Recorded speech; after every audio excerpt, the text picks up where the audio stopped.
Right now, B and R Union are preventing Rock and Roll sneaky moves.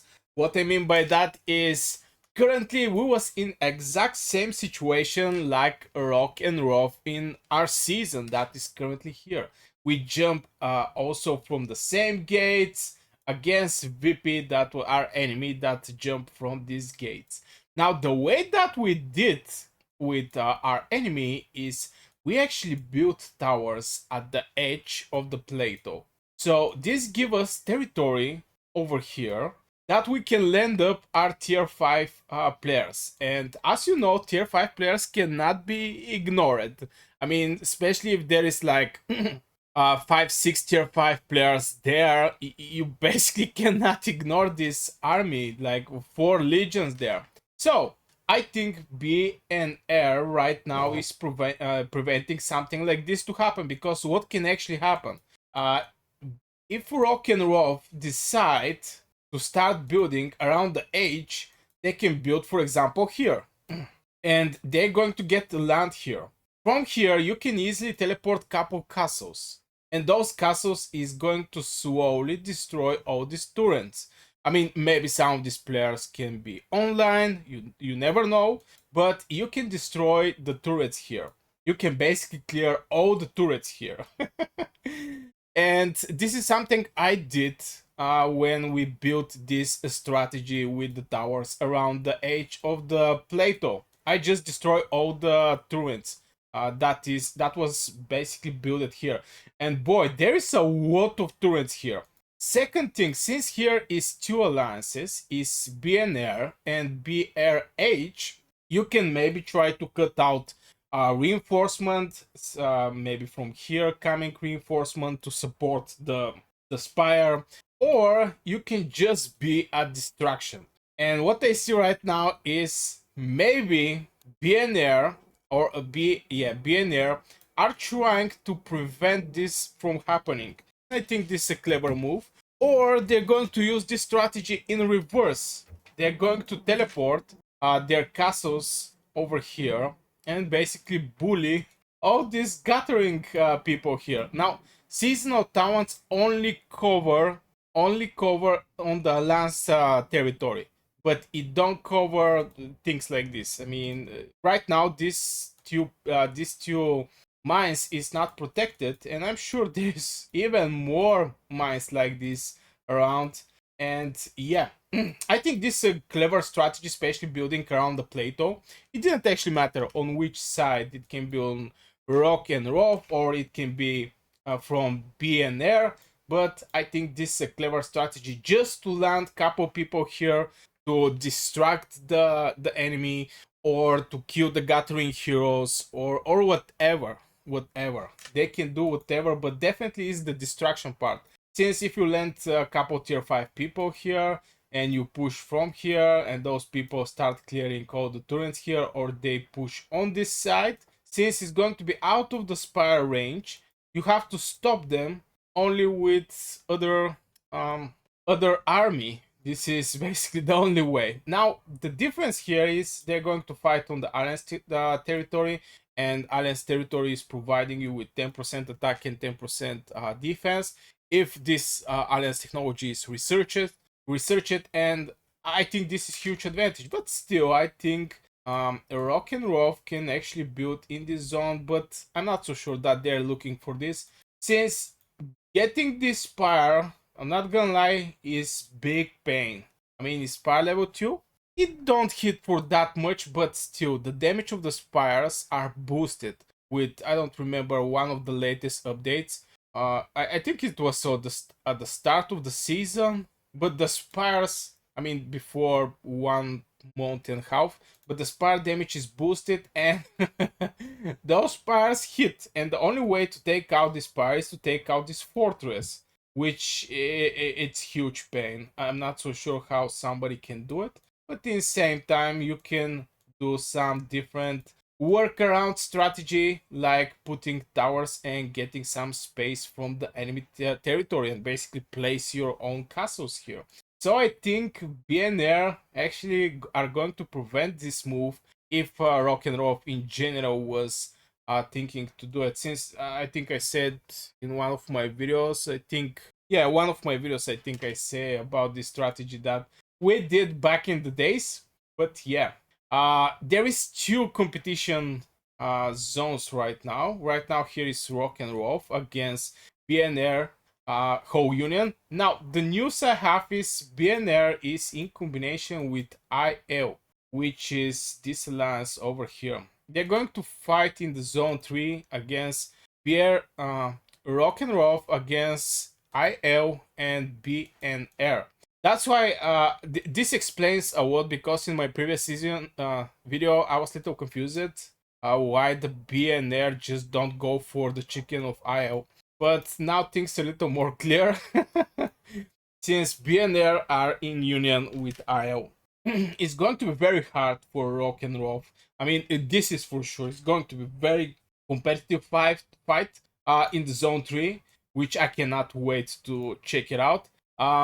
This is Rock with 11.5 billion power, and this is Rock with 7.2. They don't have that much power, since BNR have like same power. Okay, one of the BNR alliances have 6.1 billion power, the other one have, okay, this is not the other one. The other one have 12.4 billion power. This is huge advantage. I mean, there is big difference between 11 billion power and 12 billion power. It's 1 billion power, but most likely this is a tier 5 players or extra researchers. At this point, I think most of the people already have most of the buildings built. Exception can be rally drums or maybe watchtower, since this is the bottlenecks for the tier 5s. I think most of the people are going to have their building power set it up already. And from there, everything above that is troops, tier 5, awakened heroes, artifacts, pets. Okay, I'm not so sure about the pets, but yeah, it's going to be very hard for Rock and Roll. Still, on the other side, the other union of Rock and Roll, from what I know, is going to be ADS in combination with IM family. Now, IM have big struggles with B tier, since B tier have the biggest power in this division. They have like 17 billion power. That's huge number. Right now they have 16.8 billion power, but in total is over 70 billion power. But they have strong union, which is ADS, and ADS have like 16 billion power. This is the other competitive 16.2. This is the other competitive zone, since there is 4 zones for zone 2 or zone, yeah, I think this is zone 2. Zone 2, yeah. There is a 4 zone 2, and 2 of them are, let's say, inactive. Is basically ADS is having everything here for them, and same I can say for IL. Here is Rock and Roll against BR and BRH, and here is BTR against IM family. Now, I was thinking, why the BTR go for IM? Since they can go for more fight against ADS. And since BTR is going to be alone in the zone 3, I think they're playing smart. What I mean by that is they can fight here with IM, and for sure IM don't fear to jump in the fight. And they can drain all the players here, basically, to send a lot of people, troops in hospital. Like this, when the zone 3 open, ADS is going to have full power, but IM family is going to have a lot of units in the hospital. I think this is maybe the most relevant strategy, I think. Just if you fight against you pick the weakest one, you send out his troops in the hospital, and you pick up on the other one. Like this, you're going to fight one-on-one. The other thing that I also think why the BTR jump in this zone is just way more easy for them to protect the Thunder Rock. Since if you're 17 billion power and you're in the zone with 16 billion power, it's going to be difficult for you, and you cannot ignore any enemy push from this 16 billion power, I mean ADS. you cannot ignore, since they have close to your power and they almost equal on power with you. I mean, 1 billion power is 1 billion power, but most likely both these two alliances are tier 5 alliances. So I think they jump on this zone just because IM don't have that much power. And even if they push, they can split on half. Half of the players from B tier jump here and they can actually slow down or take out the push from IM, and the rest can still fight with the ADS. This is going to be wild. I mean, definitely zone 3 is going to be wild. So far, people can actually be picky with who they fight. I mean, right now is basically I talk about BTR because BNR, since they're in union with IO, they cannot go for IO and fight with their people there. If they have even 0.1% chance to take out the Thunder Rock from Rock and Rolf, they're going to grab this opportunity. They're not going to get the Thunder Rock of their alliance. Also, yeah, I mean, when the gate 3 open, they can poke Rock and Rolf, Thunder Rock. That's why I think it's with crucial importance for Rock and Rolf somehow to take the Thunder Rock. This is with crucial importance, and build some defense here around this spire level 2 is with crucial importance, because BNR are not going to leave them alone in the zone 3. It's not like we finish in the zone 2, everybody's moving in the zone 3. No, people are fighting in the whole time in the zone 3, they're going to fight in the zone 4, they're going to fight in the zone 2.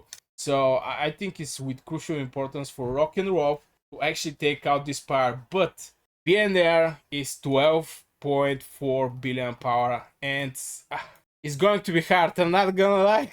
It's going to be hard, since those things don't go down faster. I mean, you can make donuts around the towers, and the tower have 1 hour and something destruction time, but the fortress are way more slow to be destroyed. Also, there is it's not yeah, it's basically slow to to be destroyed. So it's going to be very interesting for here. I'm not so sure how the Rock and Roll is going to manage to take this spire level 2. I was thinking about the strategy we do with the towers on the H, but looks like Rock and Roll are not going to do that. In same time, I think BNR actually may do. Oh my god. Oh, there is a people here that already teleport. Are they teleport? Sometimes you can just leave the alliance, and the moment you leave the alliance and there is a siege tower around you, enable it, it's going to start shoot on you and it's going to teleport you on the random place on the map. Oh, it's from this tower. Oh, okay. So I guess this is the strategy that BNR is going to think about and maybe do here. It's going to be wild. This season is the strongest season in Call of Dragons. Absolutely crazy, and I'm excited to actually watch this season. On our side, we basically finished the season, and there is like 1 week before the season ends. So yeah, I guess this will be for this video, guys. I hope you enjoyed. If you do, hit one like, subscribe if you're new to this channel, and see you in the next video.